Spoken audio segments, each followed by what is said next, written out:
Radio Lime News Update. Brought to you by Joy Alucas, world's favorite jeweler. London നഗരത്തിലെ ഏറ്റവും വലിയ jewellery showroom 1 and 2 Carlton Terrace, Green Street, London. നമസ്കാരം, live news അപ്ഡേറ്റ്സിലേക്ക് സ്വാഗതം. വാർത്തകളുമായി ഞാൻ Nipin. Britain ആഴ്ചയിൽ 4 പ്രവൃത്തി ദിനങ്ങളിലേക്ക് നീങ്ങുവാനുള്ള ഒരുക്കത്തിൽ. ജോലിക്കാർക്ക് കൂടുതൽ അവകാശങ്ങൾ അനുവദിക്കുവാൻ പുതിയ പാക്കേജ് അനുവദിക്കാനാണ് ലേബർ സർക്കാരിന്റെ ശ്രമം. പുതിയ നിയമം വരുന്നതോടെ ആഴ്ചയിൽ 4 പ്രവൃത്തി ദിനം എന്നത് ജോലിക്കാരുടെ അവകാശമാകും. സാധാരണ ജോലിക്കാർക്കും കൂടുതൽ സ്വകാര്യ സമയം ലഭിക്കുവാനായി ആഴ്ചയിൽ 4 ദിവസമായി ജോലി ദിവസം ചുരുക്കുന്ന പദ്ധതി തയ്യാറാക്കുകയാണ് ഇപ്പോൾ ലേബർ ഗവൺമെന്റ്. ആഴ്ചയിൽ 4 ദിവസം ജോലി ചെയ്യുവാനുള്ള അവകാശം ചോദിക്കുവാൻ ജോലിക്കാർക്ക് അനുമതി നൽകുന്ന പുതിയ നിയമമാണ് ഒക്ടോബറോടെ അവതരിപ്പിക്കുക. ഇതുപ്രകാരം തൊഴിൽ സമയം നിജപ്പെടുത്തുന്നത് വഴി 5 ദിവസത്തിന് പകരം 4 ദിവസത്തിനുള്ളിൽ തങ്ങളുടെ കോൺട്രാക്ട് അനുസരിച്ചുള്ള മണിക്കൂറുകൾ ജോലി ചെയ്ത് തീർത്താൽ മതിയാകും. ഓട്ടം സീസണിൽ ലേബർ അവതരിപ്പിക്കുന്ന പാക്കേജിലാണ് ജോലിക്കാർക്ക് കൂടുതൽ അവകാശങ്ങൾ ഉൾപ്പെടുകയെന്ന് ടെലിഗ്രാഫ് റിപ്പോർട്ട് ചെയ്യുന്നു. ഉപപ്രധാനമന്ത്രി ആഞ്ചല റൈനറാണ് ഈ നിയമത്തിനായി കൊടിപിടിക്കുന്നത്. ബിസിനസ്സുകളും ട്രേഡ് യൂണിയനുകളുമായി ചർച്ച ചെയ്ത ശേഷമാണ് നിയമം വികസിപ്പിച്ചിട്ടുള്ളതെന്നാണ് റിപ്പോർട്ട്. ജോലിസ്ഥലത്ത് ആരോഗ്യ പരിശോധനകൾ നടത്തുന്ന പദ്ധതിക്ക് ഇംഗ്ലണ്ടിൽ തുടക്കം. തടയാൻ കഴിയുന്ന രോഗങ്ങളെ ലക്ഷ്യമിട്ടുള്ള ട്രയൽസ് ആണ് നടപ്പാക്കുന്നതെന്ന് ഗവൺമെന്റ് പറഞ്ഞു. ഓഗസ്റ്റ് 30 ആരംഭിക്കുന്ന ചെക്കപ്പുകൾ ജോലിസ്ഥലത്ത് വെച്ച് തന്നെ ജീവനക്കാർക്ക് പൂർത്തിയാക്കുവാൻ കഴിയും. ഓരോ രോഗിക്കും നൽകുന്ന ചോദ്യാവലിയിലൂടെയാണ് വിവരങ്ങൾ രേഖപ്പെടുത്തുക. ഹൃദയ സംബന്ധമായ അവസ്ഥകൾ ഉൾപ്പെടെയുള്ളവ ഈ വിവരങ്ങൾ ഉപയോഗിച്ച് നിശ്ചയിക്കുമെന്നതിനാൽ NHS അപ്പോയിന്റ്മെന്റിന് തുല്യമായ രീതിയിൽ പരിഗണിക്കപ്പെടും. ബിൽഡിംഗ്, ഹോസ്പിറ്റാലിറ്റി, ട്രാൻസ്പോർട്ട് മേഖലകളിലാണ് പ്രാഥമികമായി പദ്ധതി ലഭ്യമാവുക.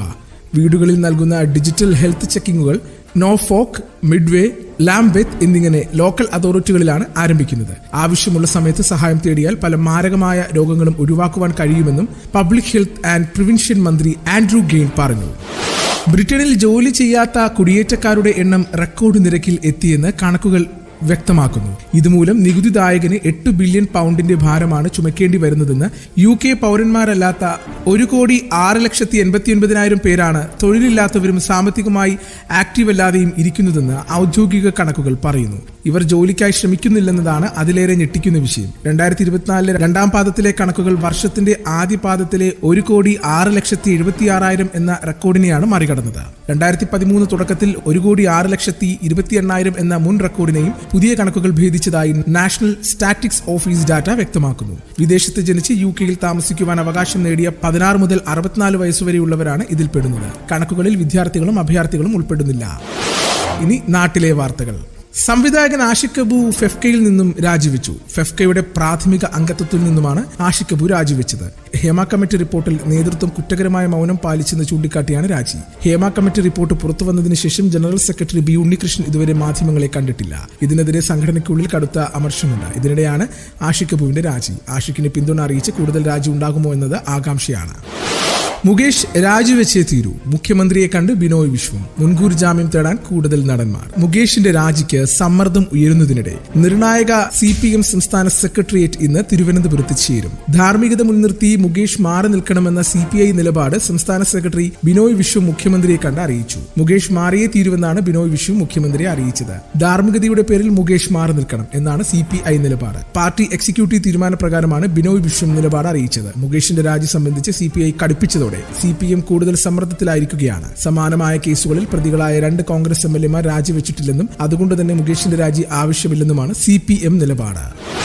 സംസ്ഥാനത്ത് ഇന്ന് അതിശക്തമായ മഴയ്ക്ക് സാധ്യതയെന്ന് കേന്ദ്ര കാലാവസ്ഥാ വകുപ്പ് മുന്നറിയിപ്പ് നൽകി. 11 ജില്ലകളിലാണ് ഇന്ന് മഴ മുന്നറിയിപ്പുള്ളത്. കോഴിക്കോട്, വയനാട്, കണ്ണൂർ, കാസർഗോഡ് ജില്ലകളിൽ ഇന്ന് ഓറഞ്ച് അലർട്ടാണ്. പത്തനംതിട്ട, കോട്ടയം, എറണാകുളം, ഇടുക്കി, തൃശൂർ, പാലക്കാട്, മലപ്പുറം ജില്ലകളിൽ യെല്ലോ അലർട്ടും പ്രഖ്യാപിച്ചിട്ടുണ്ട്. കോട്ടയത്ത് പുലർച്ചെ മുതൽ മഴയാണ്. രാവിലെ തിരുവനന്തപുരം, കൊല്ലം, പത്തനംതിട്ട, ആലപ്പുഴ, കോട്ടയം, ഇടുക്കി, എറണാകുളം, തൃശൂർ, പാലക്കാട്, മലപ്പുറം, കോഴിക്കോട് ജില്ലകളിൽ ഒറ്റപ്പെട്ടയിടങ്ങളിൽ ഇടിമിന്നലോടുകൂടിയ ഇടത്തരം മഴയ്ക്കും മണിക്കൂറിൽ 40 കിലോമീറ്റർ താഴെ വരെ വേഗത്തിൽ വീശിയേക്കാവുന്ന ശക്തമായ കാറ്റിനും സാധ്യതയുണ്ട്.